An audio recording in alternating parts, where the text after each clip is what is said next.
Good afternoon, good morning, good evening, wherever in the world this finds you. I'd like to welcome everyone to our webinar today. It's going to be a presentation by Fady Abdelaal around elastomeric bituminous geomembranes in barrier systems and various geoenvironmental applications. Just before we start off the webinar today, just a brief introduction to the IGS. The International Geosynthetic Society has over 44 chapters globally and about 4,000 members, including corporate, individual, and student members. The IGS's website is a good resource to go to for information on geosynthetics, on geosynthetic sustainability. There's also a couple of really good videos on there in terms of understanding what geosynthetics are and how they are used. Within the IGS, there's various chapters. So the Australasian chapter is the one that we fall under, so Australia, New Zealand, and the Pacific. There's information on our website on how to join our chapter, and as a new ruling post the conference in Italy in September.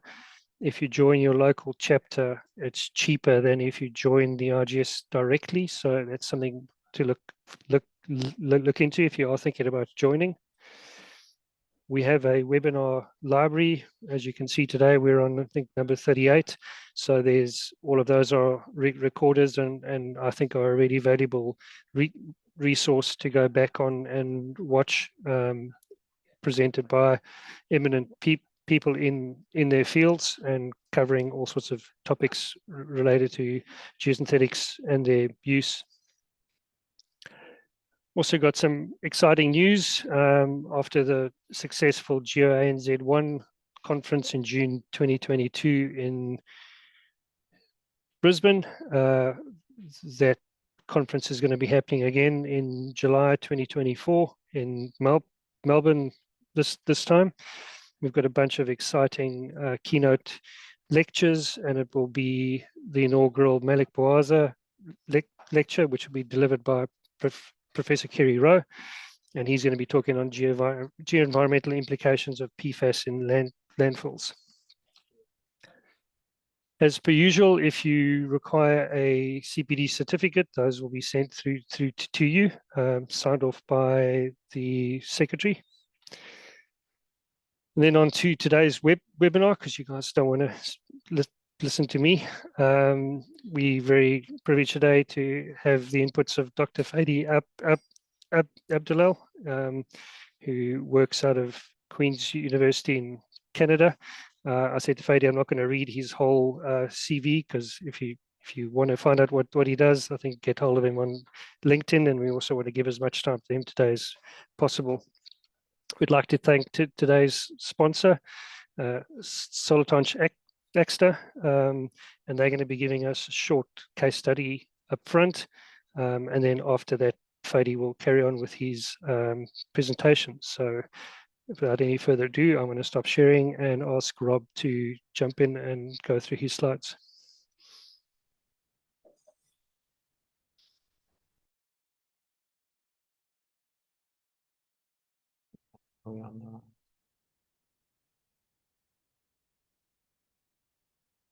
Hi everybody, can you all see the screen there? We've got your preview slides, Rob, but I don't know if you want to just try display settings and swap screens again and see if that works.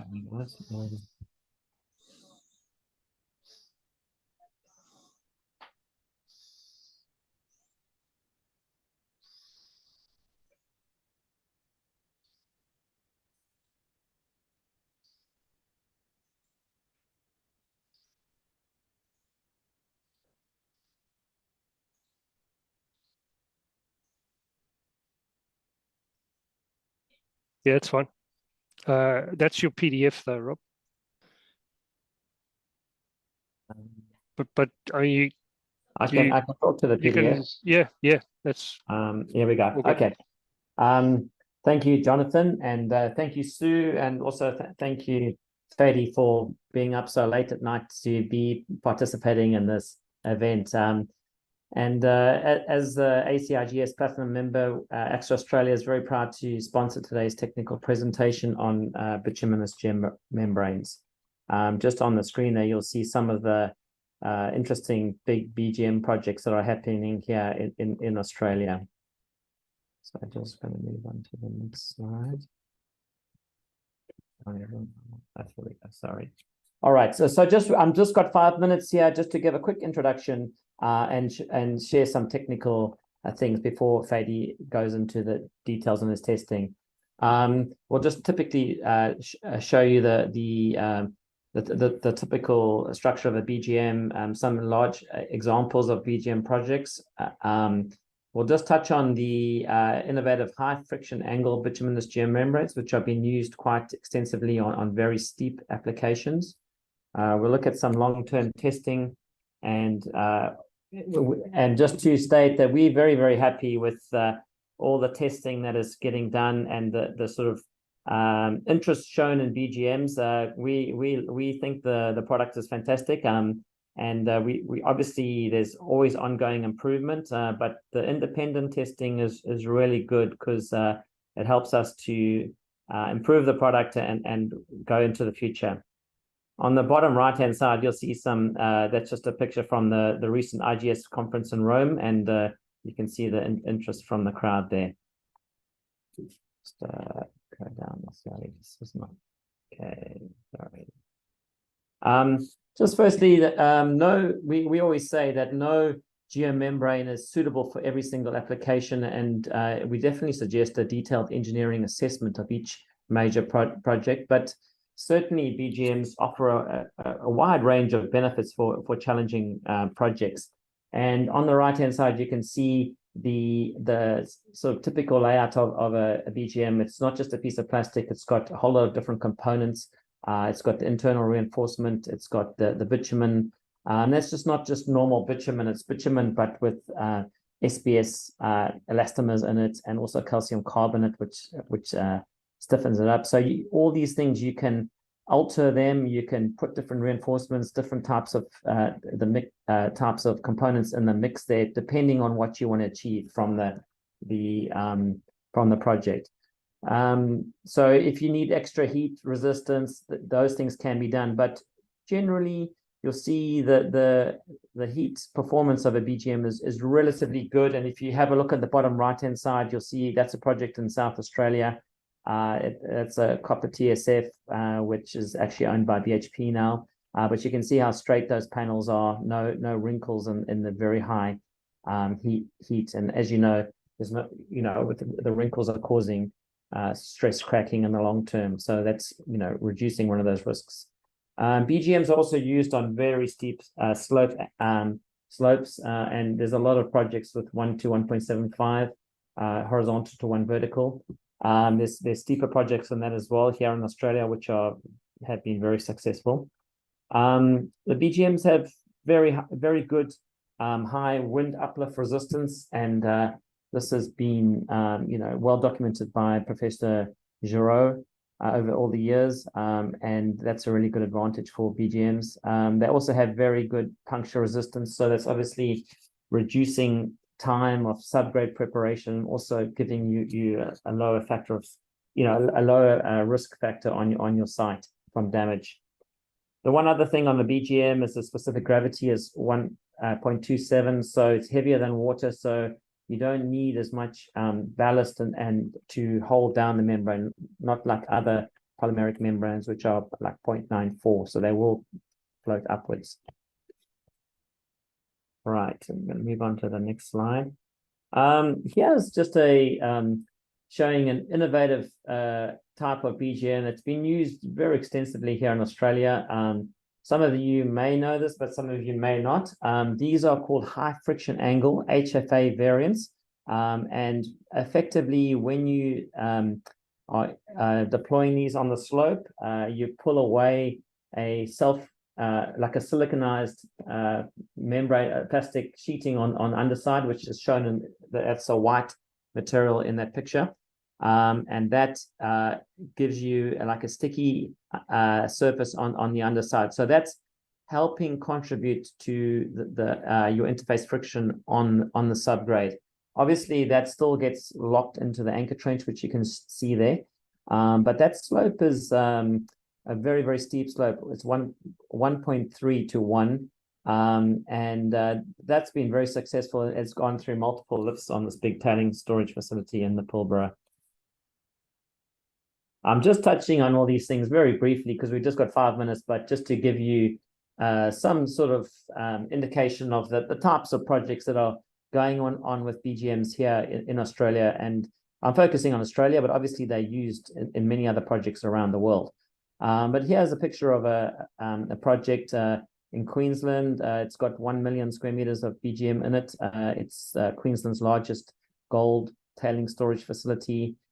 You can see the steep slopes on the side. Those are 1.75 horizontal to 1 vertical slopes. This has gone through multiple lifts as well, so it's a very successful project. But those steep slopes are utilizing the high friction angle variance on those steep slopes. And then on the base, you don't need that high friction, so you're using a lighter, just a 2.2 mil thick on the base to make it more cost effective. And here's just another example of where BGMs are used quite extensively. This is for stormwater management. This is a project in New South Wales. Here, effectively, these big dams provide environmental protection by preventing rainwater with sediment going into the rivers. And the BGMs are used very successfully in these applications because they're puncture resistant, they're thermally stable, they've got excellent wind up resistance, and obviously the specific gravity's heavier. It's heavier than water, so it's not going to want to float upwards. Just some other uses of BGMs. This is for landfill capping. This is a capping project in outside Townsville. The waste is capped with the BGM, and then it's the BGM has really good friction properties on the surface, so it's good for land, for the final cap with soil and vegetation.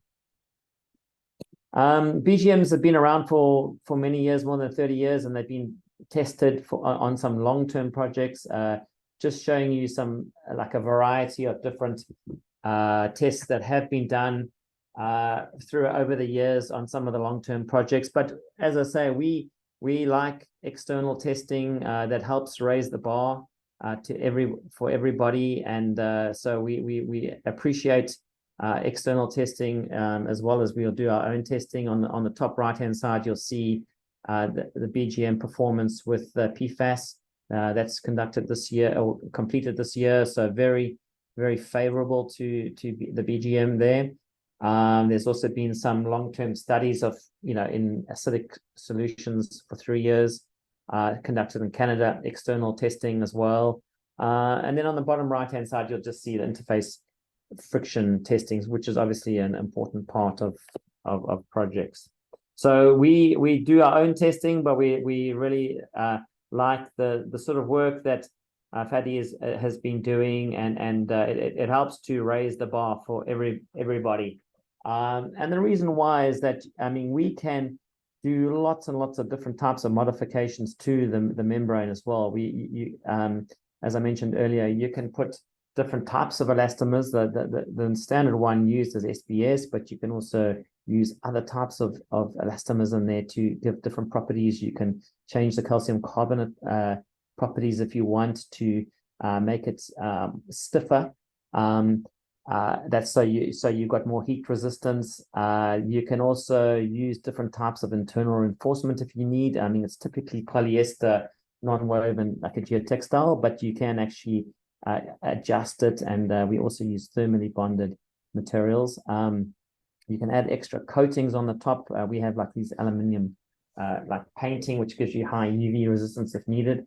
You can also put extra, you can put stone aggregate obviously on top of the membrane, which gives you UV protection and lowers the heat. But if you needed something special, you can also torch on a specialized membrane on the surface. So there's lots and lots of different things that can be done to overcome, challenges, and we like it. We like challenges that are coming our way to improve. So that's just a quick summary, and just to show that BGMs have been used very successfully on many large projects around the world for more than 30 years. And just want to say a big thank you to Fady for his presentation today. Thank you. Thanks, Rob. Fady, over to you.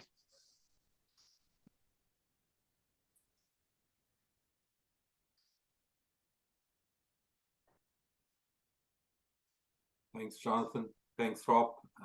Hello, everyone. It's my pleasure to be here today with ACIGS to present the work we have been doing at Queen's University on BGMs and share with you where we are with this research and where we are going. As Rob mentioned, BGMs are multi-component, multi-layer materials. We have a reinforcement layer comprising a polyester non-woven geotextile and a glass fleece mat that is fully impregnated and coated with elastomeric bitumen. We have sand surface or sand treatment on the top surface to improve interface friction, and an anti-root polyester film at the bottom. And as Rob mentioned, BGMs are used in barrier systems of different geoenvironmental applications. This is because they are thicker than typical polymeric geomembranes. They have good waterproofing and mechanical properties. They have relatively higher density and lower coefficient of thermal expansion, which provide them with a very important advantage that they don't exhibit wrinkles when exposed to sunlight. But these are the feature of the BGM as an engineering material. How they perform in barrier systems require investigation of these properties under field conditions. And this is why we at Queen's are examining their short and long-term performance over the last 6 years. And specifically, we are examining their interface shear behavior, looking into different interfaces under different field conditions. We are examining their behavior under field stresses to examine their puncture resistance and hydraulic performance when they are punctured. We are looking into their chemical durability to investigate their degradation behavior, the effect of different exposure media found in different geoenvironmental applications, and to assess their time to nominal failure, the time at which the material loses its properties as a hydraulic barrier layer. And finally, we are looking into the characteristics of BGMs as a diffusive barrier, and we are looking into different types of contaminants. So these are the 4 different topics I will try to cover in the next 45 minutes or so, and give you an idea about the research we are doing at Queen's. So let me start with the interface friction, the work I'm doing with my PhD student, Mohammed Asim. And here we are doing direct shear tests on BGM involving different interfaces. And all these tests are done so far at room temperatures. And for the geomembranes we are investigating here, this involves BGMs, different types, different products, and we compare them to 2 millimeter smooth and textured HDPE geomembranes. As I mentioned, we look into different interfaces involving sand, heap leach, underliners, and different geosynthetics. So let me start first by showing the shear behavior of BGMs relative to polyethylene geomembranes on a plot here between the shear stresses and horizontal displacement. So as you can see here in this plot, for polyethylene geomembranes, whether they are textured or smooth, they mobilize their peak friction values at low displacement. Then they exhibit some softening and stabilize at lower shear stresses at large displacements. BGMs gradually increase or have a gradual increase in their shear resistance, and the peak value is mobilized at large displacements. But the plot here you see is just for one normal stress. And for us to be able to assess the friction angle of different interfaces, we need to do these tests at different normal stresses. So here is an example for the geomembrane sand interface when we compare high-density polyethylene, smooth and textured, for a 4.1 millimeter BGM. And you can see that the lowest friction angle we got for the smooth geomembrane, around 22 for the peak friction and 21 for the large displacement. For texture, higher friction angle, both for the peak and the large displacement. For BGM, we have only one friction angle, and it's around 40 degrees. But you see here, this is at one range of normal stress, between 50 and 200 kPa. And when we increased the normal stress range to 700 up to 1000 kPa, you can see that the friction angles changed for all three types of geomembranes. So for smooth geomembranes, the friction angle increased, and this is mainly because of the plowing effect. The sand particles are embedded into the geomembrane, and the shearing resistance now increased. For textured geomembranes, we still have this plowing effect that increased the shear resistance, but at the same time, we have polishing or removal of the asperities of this cold extruded textured geomembrane. So almost its friction angle remained the same or slightly decreased. However, for BGM, when we increased the normal stress, the friction angle was reduced relative to the low stress range. So why did we have this reduction in the friction or the friction angle when we increased the normal stress, specifically for BGMs? To explain this better, I'll need to talk about a more aggressive interface involving coarse gravel simulating heap leach pads under liners. So this is the gradation of this underliner. You can see it has a D85 of around 30 millimeters, so coarse gravel. And this is the geomembrane from the three types of geomembranes after the direct shear tests. And this is here the direction of shearing in these different tests. And let's zoom in and look into the geomembrane surface and what happened under these high normal stresses. So this is a part of the smooth geomembrane after the shear test. And as you can see, these streaks that are because of the plowing of the gravel particle into the smooth geomembrane surface. So when we apply normal stress, these gravel particles are embedded in the surface. And then when we apply shearing force, this increases the shearing resistance of this interface relative to the lower normal stress case. Same thing here happened for the textured geomembrane. When we start to apply the normal stresses, we have embedment, the plowing effect, and then when we shear the surface, we have high shear resistance, but we also have a removal or polishing of these asperities. And you can see all these marks showing you the polishing of the asperities of that co-extruded high-density polyethylene geomembrane. But for BGMs, if we look deeper into the surface, you can see when we start to apply the normal stress, there was more embedment of the gravel particle into the viscoelastic surface of that BGM. And when we start to shear it, the resistance for shear become less than the stiffer polyethylene geomembrane surface. And you can see here the shear displacement happen in the BGM surface because of that gravel movement over the surface, or you can see it here in this cross-section of the BGM after the test, showing the shear displacement that happened into the bitumen coat of that BGM. So how does translate in terms of the friction angles of these different interfaces? You can see here that for the smooth and textured geomembranes, they have a very close interface shear resistance or interface shear angle because of the plowing effect. But the BGM, because of that shear deformation of the viscoelastic bitumen surface, exhibited the least interface friction angle.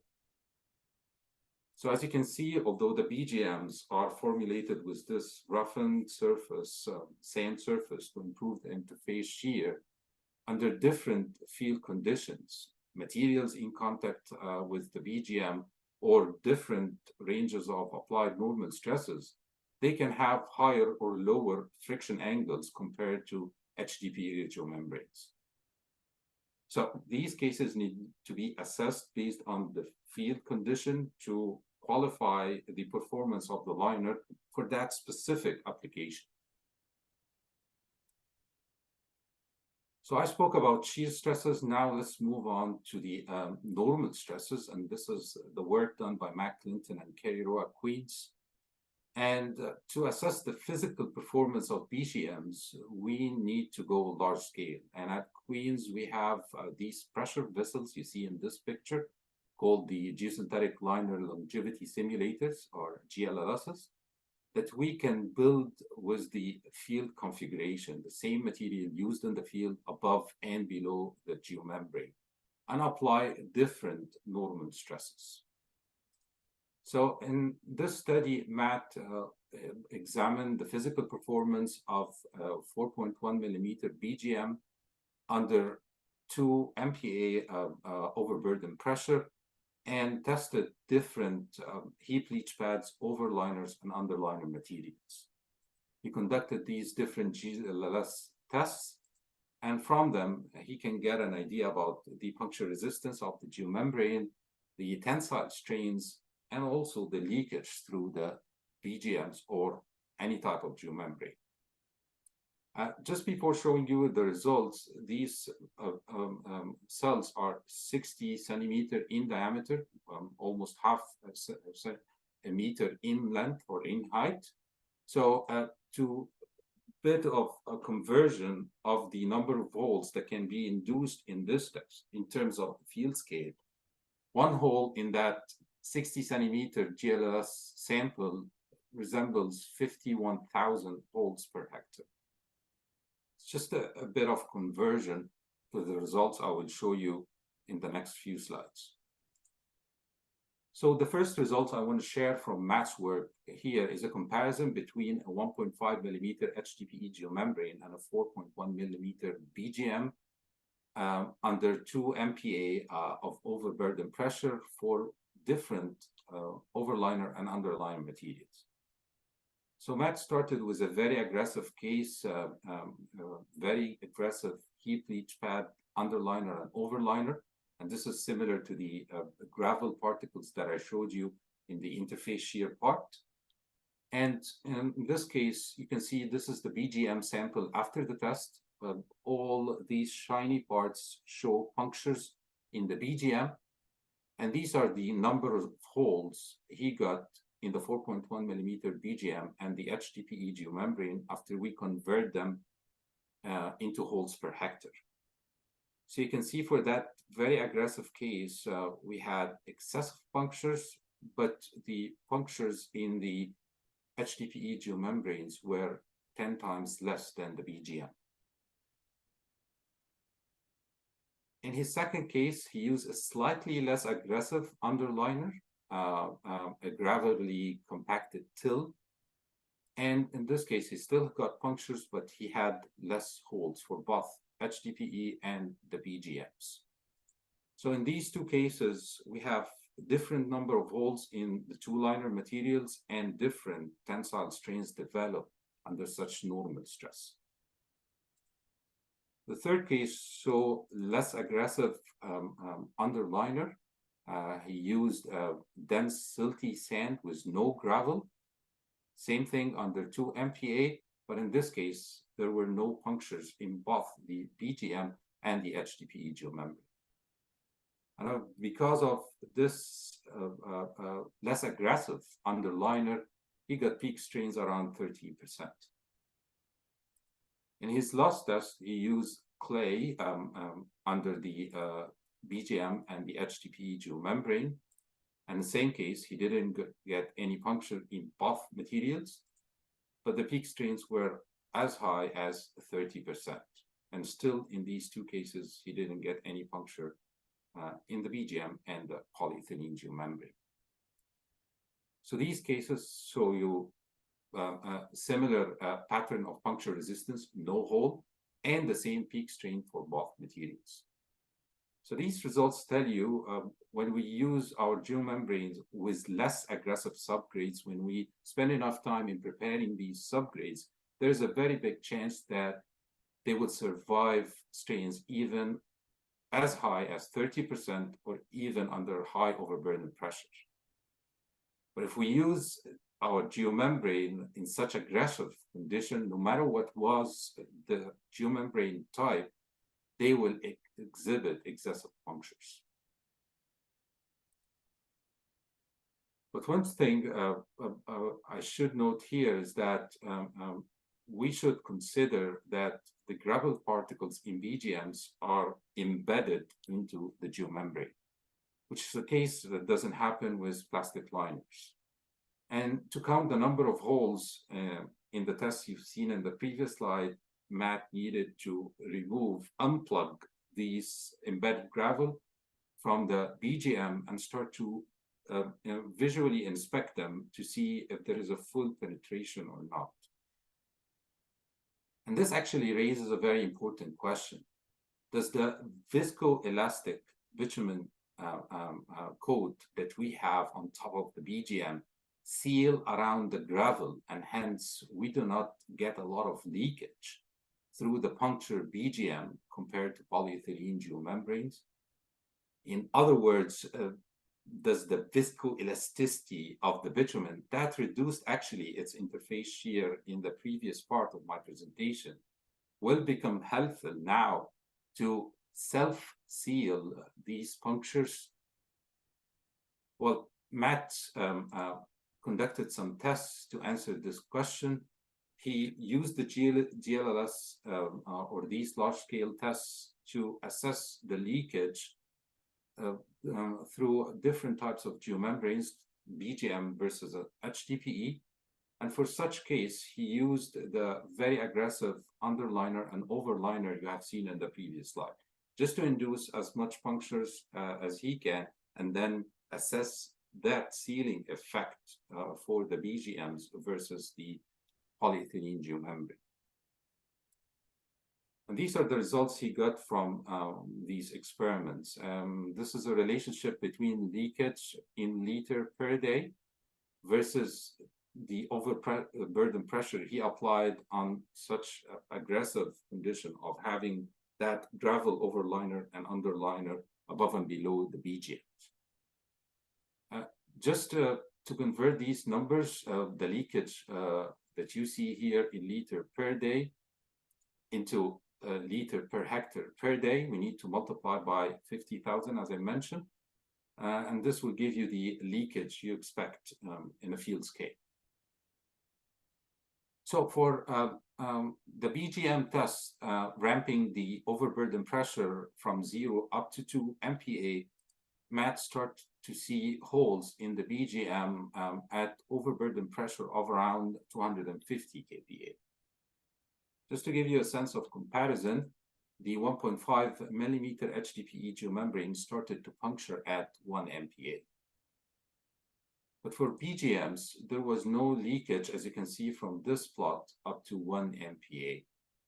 So although there were holes in the BGMs, these holes were plugged by the gravel particles, and they were able to seal the BGM or prevent the leakage through these holes.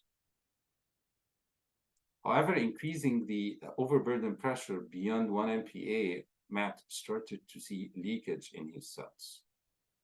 And one of the reasons was he started to see some fracture in the gravel particles of the overliner above the BGM. And this is simply unplugging these holes and allowing the fluid to go through these punctures of the BGM. So in this case, you can see here that although the BGM was punctured at this range of stresses, there was no leakage because there was a sealing effect. Beyond that point, when we lost that sealing effect, he started to detect leakage, and primarily this was due to the fracturing of the gravel particles. Matt tried to investigate the variability of that sealing effect by conducting 6 identical tests running from 0 up until 1 MPa, and he has seen that in some cases there was no leakage, there was sealing effect in some of his tests up to 1 MPa, but in other cases he started to see leakage at overburden pressure as low as 350 kPa. So the main message here is sealing effect in BGM exists. However, it was found that it is very highly variable across normally analytical tests. So one need to make an important decision whether to include it in the design or not. Assess such variability, and if it's going to be included in the design of these liners in assessing the puncture resistance, we want to make sure that it exists under the different conditions in the field. So this was for the short-term response for the BGM. What about the long-term performance of these liners? So in 2023, we had 4 papers published with my PhD, with my former PhD, Alireza Samia, who investigated the performance of BGMs in different geoenvironmental applications and assessed their long-term performance. Currently, we have a 2nd-generation PhD student, Fatima Al-Jati, who is continuing these experiments to push them to incubation for around 70 months to improve our prediction and our understanding for the long-term performance of BGMs. So how we do these tests, similar to polyethylene geomembranes, we use double-sided immersion test, where we immerse coupons of the geomembranes, as you can see here in these glass jars, and fill them with different solutions. So this could be simply air. We use these glass jars empty and put them in the oven. We have DI water, pH, or deionized water at pH 7. We simulated different mining solutions from pH 0.5 up until pH 11.5. We simulated the synthetic municipal solid waste leachate with surfactants, and we've recently started some tests incubating BGMs in PFAS solutions. We started this test matrix with 1 BGM, and this is what you would see in Ali's paper. But now we extended our test matrix to include 4 more products of BGMs. And we examined the performance of BGMs at different temperatures. This will allow us at the end to do time temperature superposition modeling to be able to extrapolate the degradation of BGMs at field temperatures.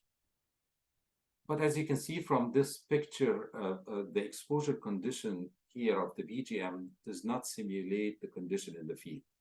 And this is because we expose the BGM to the solution from both surfaces. And to simulate or to be able to adjust this exposure condition to the field exposure condition, we designed this apparatus in which we can fix the BGM between the flange of this stainless steel column and expose it to the solution only from the top surface. From that, we can get closer estimates to the degradation of the BGM in the field. We can even do some adjustments to the predictions or the estimates we get from the double-sided immersion and use it to assess the time to nominal failure of this material. And time to nominal failure is the time taken for the material to reach low resistance, to lose, for example, its tensile properties. And this is very different from the service life. Service life of any liner is related to the time at which it completely loses its hydraulic barrier function. But here in this or in these tests, we simulate one component of that service life that is related to the material resistance. We don't simulate the other component, which is the demand on the liner that will induce cracks or failure in the geomembrane and hence would signal the end of service life. But how can we assess the properties of BGM with time to be able to assess their degradation behavior and to quantify the time to nominal failure? We can use the mechanical tests that we typically use for polyethylene geomembranes, the tensile or puncture resistance, but this gives us an idea about one component of the BGM, which is the reinforcement layer. We have very important component, which is the bitumen coat or the bitumen component of the BGM, that we cannot capture its degradation using these tests. So for us to be able to understand what's happening with the bitumen with time, we needed to dig deep into the pavement literature and see how they quantify the aging of the bitumen used in asphalt pavements. By these tests, we can now assess or look into the degradation that can happen into the BGM or the bitumen coat with time during exposure in our immersion tests. I won't go into details in these different tests. I only will explain the first one, which is related to the shear modulus or the phase angle. Because this is what I will use in my presentation, but you can look into the details of these tests in our papers. So these properties actually are used to characterize the rheology of bitumen, and they are assessed using dynamic shear rheometer. And they are mainly to quantify the viscous and the elastic behavior of the bitumen. And this is done through two different properties. The first one is the phase angle that shows the offset between the elastic and the viscoelastic response of the material. So this can vary between 0 and 90 degrees. For our BGM, when it's unaged, it starts with a phase angle of around 45 degrees, which indicate or imply that we have similar components or similar viscous and elastic components of the BGM. As the bitumen start to degrade, its phase angle will decrease, and this means that we will have more solid-like components than the viscous components. And this could be a consequence of oxidative degradation. Related to this is the complex shear modulus that shows the material stiffness when it's repeatedly sheared. So the BGM starts with a low value indicating its viscoelastic behavior. And as it ages, as its phase angle decreases, its shear modulus will increase. So if we assess these properties with time, we can assess the change in the bitumen rheology. That's a consequence of the oxidative degradation that happened to the bitumen coat of the BGM. So here I'm sharing with you the results we got at one temperature, 70 degrees Celsius. And this is really high temperature to show you the degradation that happened to the BGM. And I want to show you the effect of incubation media on the degradation of the reinforcement layers, assessed using the mechanical properties, and the bitumen assessed using these chemical and rheology tests. So first, for the mechanical properties, here you can see the change in the maximum tensile strength versus incubation time for the BGM at 70 degrees Celsius in different incubation media. You can see that the fastest degradation we had was in the synthetic municipal solid waste leachate with surfactant.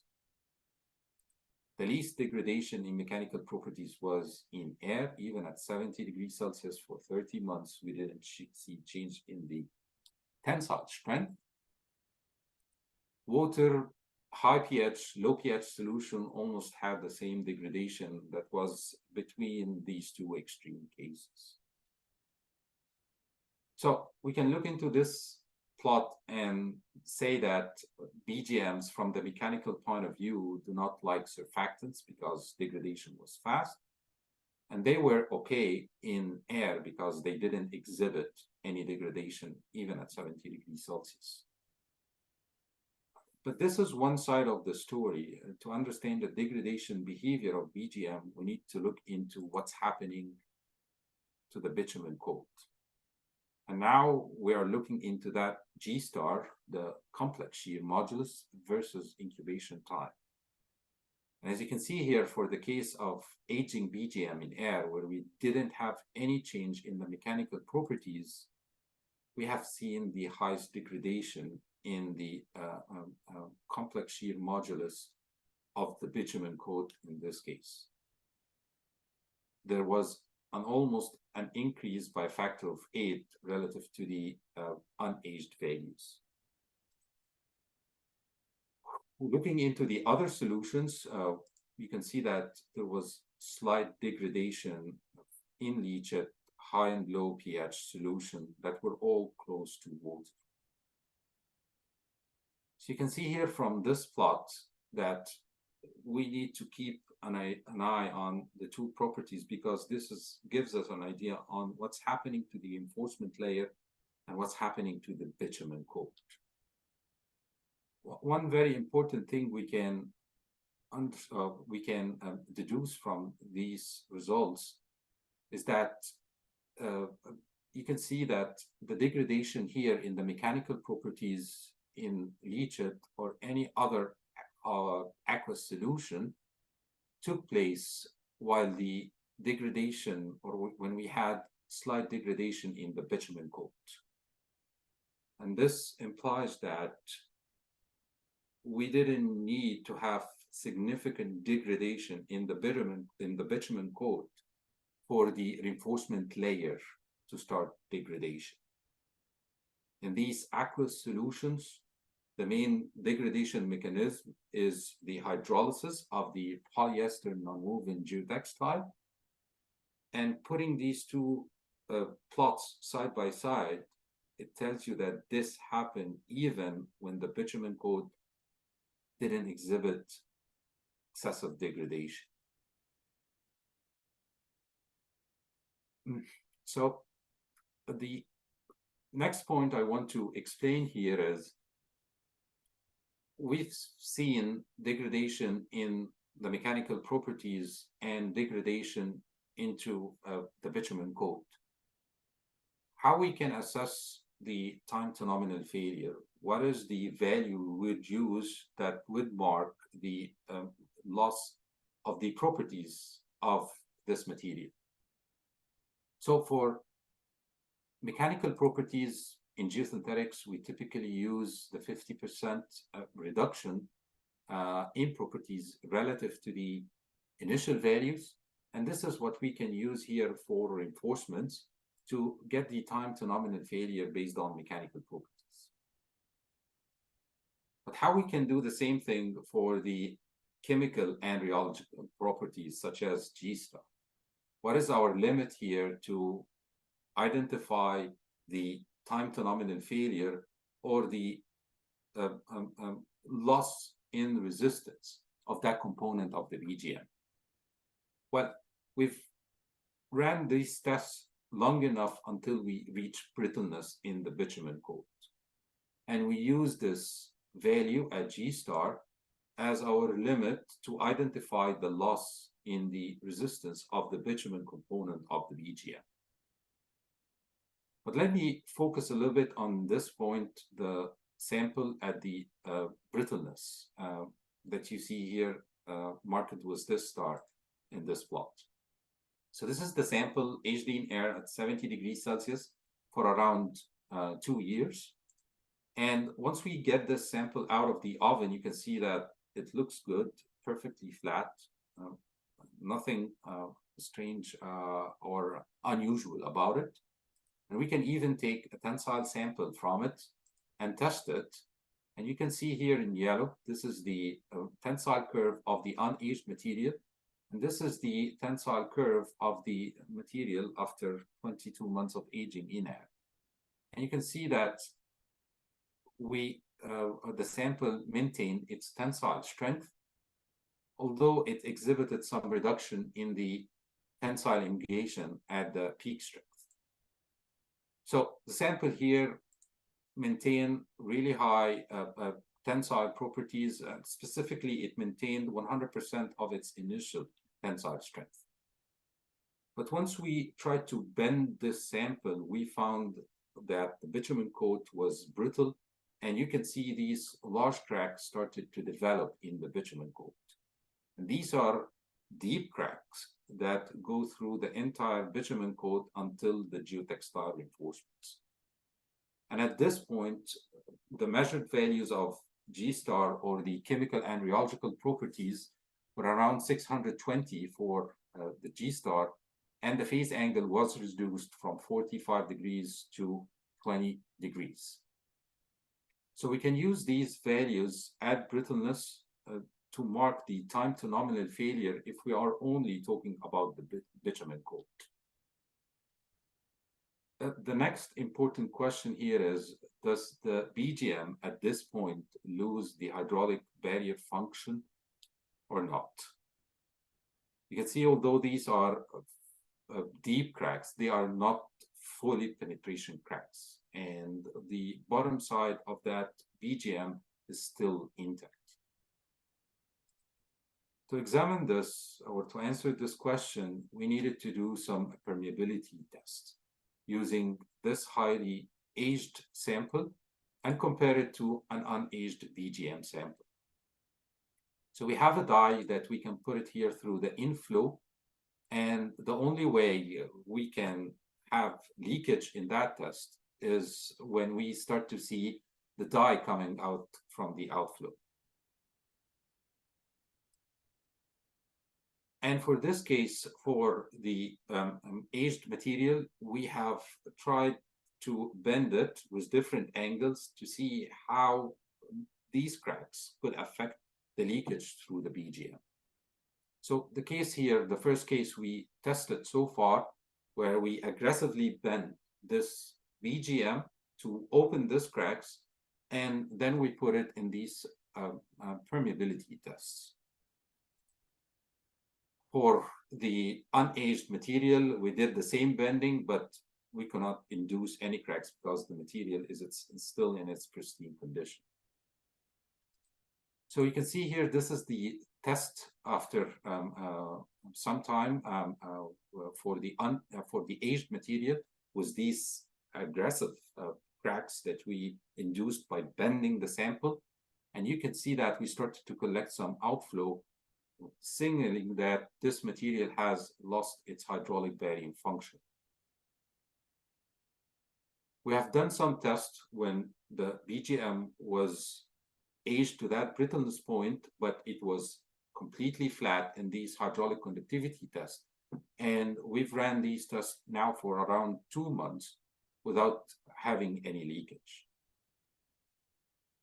So if your liner was perfectly flat, this means that with these brittle bitumen coat, it may not lose its hydraulic barrier function. But if you have any sort of bending in the BGM and the bitumen reach this brittleness point, it's more likely going to leak through these cracks. So this or these results tells us that the indices we came up with, such as G star or those for the phase angle, can be used to estimate the time to nominal failure of the BGM. They can be used to identify the loss of the resistance of this material. How long this will take in the field, this is a different story. And I will try to do this in the next few slides, but there's one step remaining to be able to convert the predictions from the double-sided immersion into single-sided immersion. So how we do this conversion? We established our degradation, for example, in the reinforcement in the tensile strength with time from these double-sided immersion. And we also established these degradation rates for the same solution, same BGM, but in these single-sided tests. Now we can get a factor between the degradation time, the degradation rates between double-sided and single-sided. And for that case, that factor was around 2. But we needed to do the same thing for the chemical or the rheological properties of the BGM. And here for G-stars, we have compared the degradation in G-star obtained from the double-sided to the single-sided. And you can see here for the bitumen coat degradation, there is no difference between single-sided and double-sided. And we can simply use the data we get from double-sided immersion in our prediction of the BGM, time to nominal failure, under single-sided conditions. So here is an example for the predictions we get for 4.8 millimeter BGM and in different incubation media. First here you can see air, and this is the prediction at different temperatures based on the mechanical properties. So this is the time it takes for the BGM to reach low tensile resistance here using the tensile strains. And here also you can see in this column the time it takes for the bitumen coat to degrade until it reached that brittleness point. For example, for G-star to start to increase from 100 kPa for the unaged material until it reached the 620 kPa, the value we detected at brittleness. Here's the predictions, or here are the predictions in synthetic mining solution pH 0.5, and here's are the predictions in synthetic landfill leachate. So how can we use these numbers? The first thing is to see the effect of temperature in a given incubation media. You can see the change in prediction for give or different liner temperatures. The other thing that you can see here is a comparison or to see the effect of incubation media and how the specific incubation media affect the different components of the BGM. For example, at that specific temperature in air, you can see that the BGM will reach the brittleness point faster than the geotextile reinforcement reach the time to nominal failure marked as 50% of the initial tensile strength. On the other hand, in municipal solid waste leachate, you can see that there was faster degradation in the geotextile. It would reach time to nominal failure way faster than the bitumen reach brittleness. Here in pH 0.5, you can see that better performance both on the reinforcement and the bitumen coat. Two important notes I need to make here. These predictions that you see in these tables were established based on two elevated temperature, temperature superpositioning or Arrhenius modeling using only two temperatures, and based only on 30 months of incubations. Our experience with polyethylene geomembrane predictions tells us that running these tests for longer time will improve the predictions, and these short-term predictions that were established based only on 30 months typically err on the conservative side. The other point I want to make specifically here for air, you can see at 55, the brittleness point was reached after around 5 years. I want to note that these predictions were made at a constant incubation temperature during these tests. And this is not the case in the field, where temperature will increase and decrease from day and night, winter and summer times, and these time should be longer than what you see here. So all the predictions you see in this slide, basically at constant temperature in the ovens from the start of incubation until we reach nominal failure. But you can do very simple calculations to get the predictions to simulate the fluctuation of temperature in the field. So for example, for that specific case, if our temperature reach an average temperature of 55 degrees Celsius during the 6-hour daytime, and then drops to an average of 25 degrees Celsius during the rest of the day, and this happened during the entire year, this 5-year prediction will increase to 40 years. If you even have more fluctuation in the predictions between 55 to 10 degrees Celsius, this will become 140 years. So this is how you can use these predictions. They are only at constant temperature, and you need to translate this to the field temperature and the fluctuation of temperature in the field. The last thing I want to cover today is related to diffusion. So the previous tests or the previous results you've seen from the long-term performance shows you that how the BGM could last in the field from the chemical degradation point of view. But during that time, will they be able to prevent contaminant migration through them by diffusion?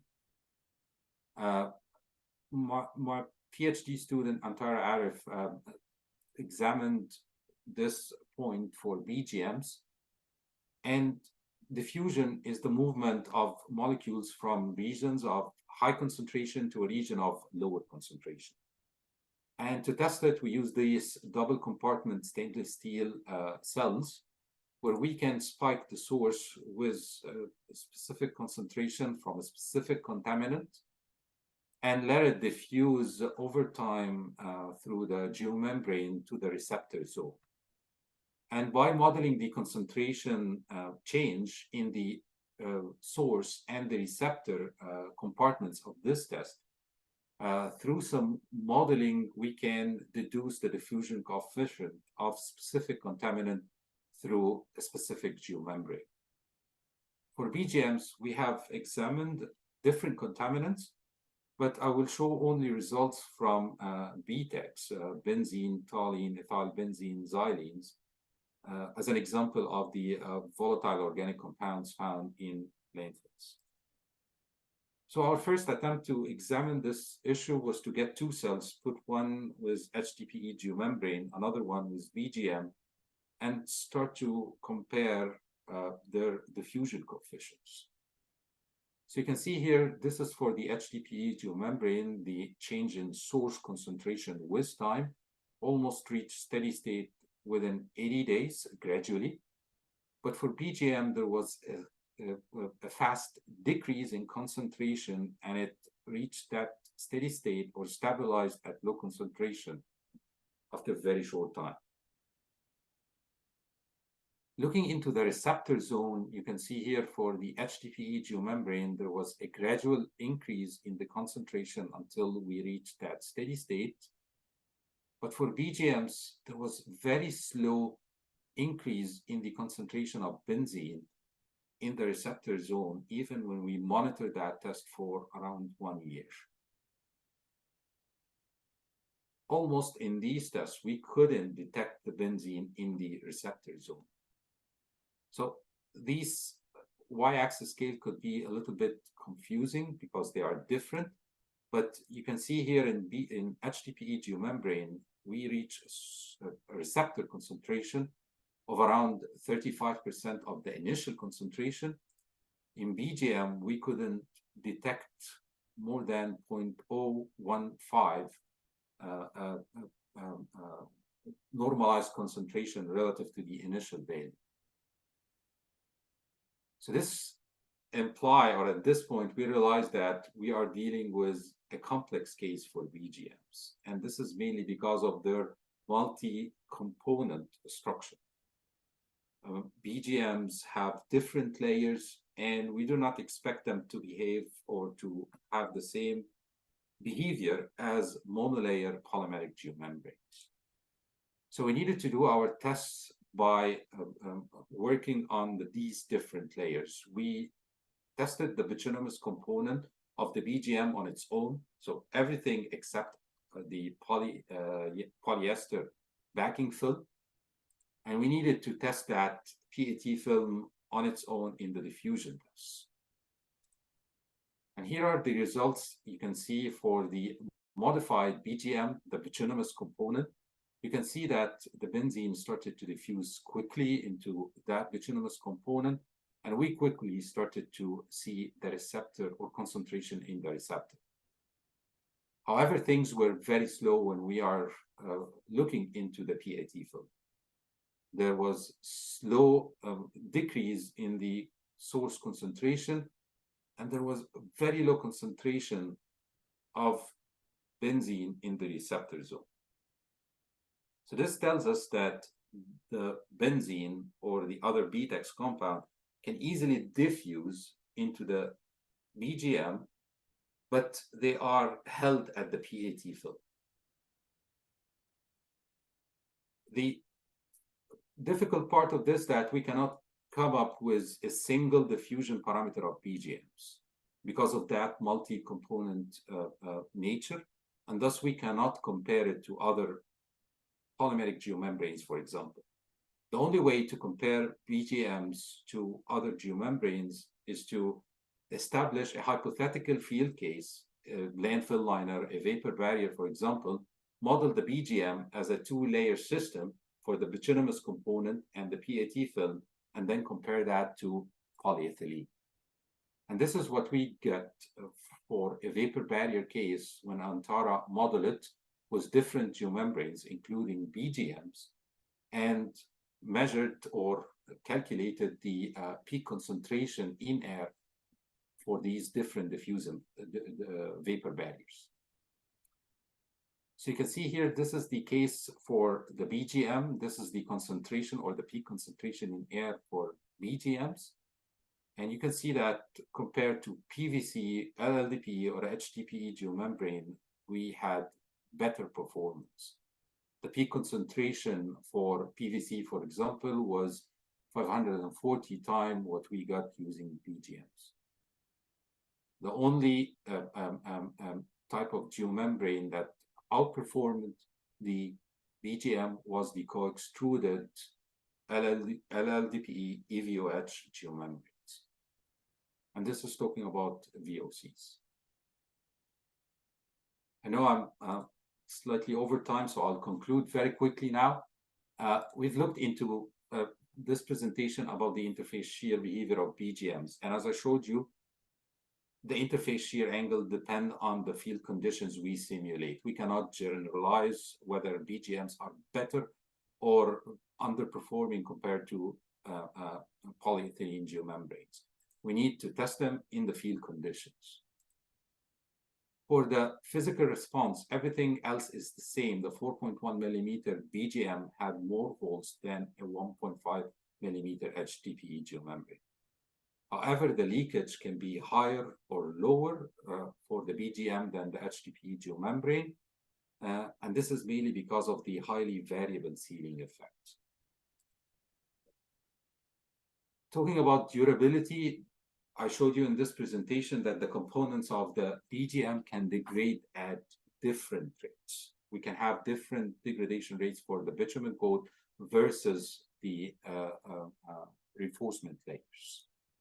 And for us to be able to improve the performance of BGM, improve their long-term performance, there are many things that can be done. For example, we can limit the tensile strains in the BGM to improve their long-term performance with respect to mechanical properties or the time to nominal failure assessed from the mechanical properties.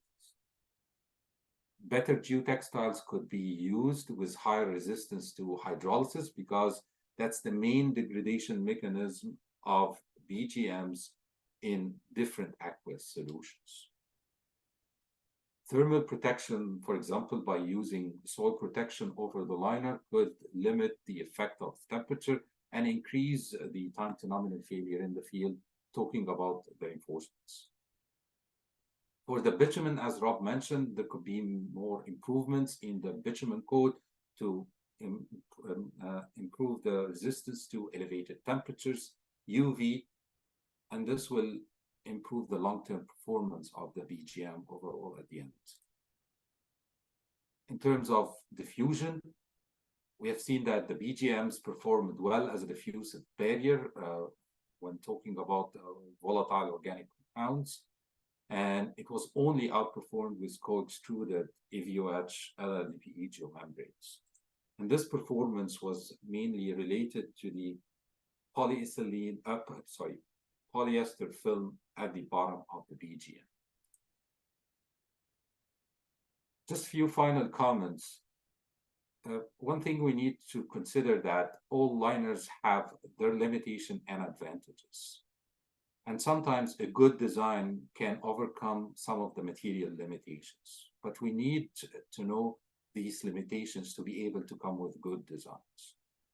We need to assess the material behavior under different conditions and see what we can do in terms of design liner configuration, for example, to limit tensile strain, to limit exposure to temperatures. The second point is immersion tests, or the predictions you have seen here, do not reflect the service life of the liner. In any of these tests, I did not simulate, or we did not simulate the demand or the stresses on the liners. But they are very useful to compare between different liner material, examine the chemical compatibility of the geomembrane in different solutions, and explore the effect of temperatures. My final comment is leakage calculation through liners should consider all the factors affecting the liner performance. Yes, BGMs do not wrinkle, and this has substantially important effect on leakage calculations. But we need to consider the number of holes in the BGMs that develop under specific field conditions, the size of these holes, the integrity of seams. And at this point, when you consider all these factors, you can do an apple-apple comparison of BGMs to other liners. Thank you for listening. Fady, thank you very much for the fascinating talk. And I think it just links back to the IGS's mission, which is to promote the appropriate use of geosynthetics, so picking the right product in the right place. And man, some of those environments we're exposing geosynthetics to now, megapascal normal loads and very low pHs, are testament to the fact that if you've done your homework and you've done the design, you can find the right product to do its function. We've got limited time for questions, so I'm just going to run through a few of them quickly. For the chemical durability immersion tests, were the specimens sealed on the edges to prevent exposure of the reinforcement? Yep. So all these tests were sealed just to ensure exposure from the bitumen coat and the pH film. Well, then another question, has the team done work on durability of the BGM with respect to hydrocarbon solvents such as benzene? We didn't do the durability tests. We only did diffusion tests. Okay.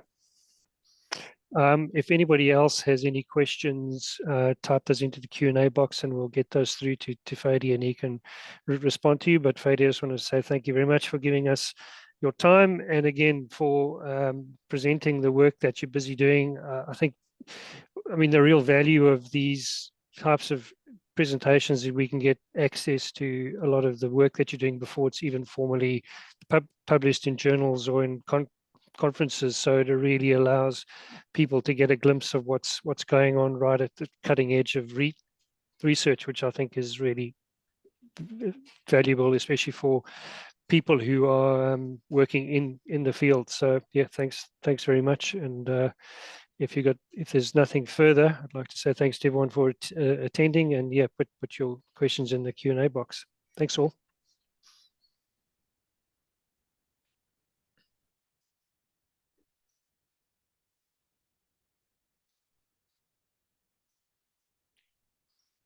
I'm just going to hang around for a minute or two to make sure I capture all the questions, but feel free to drop off.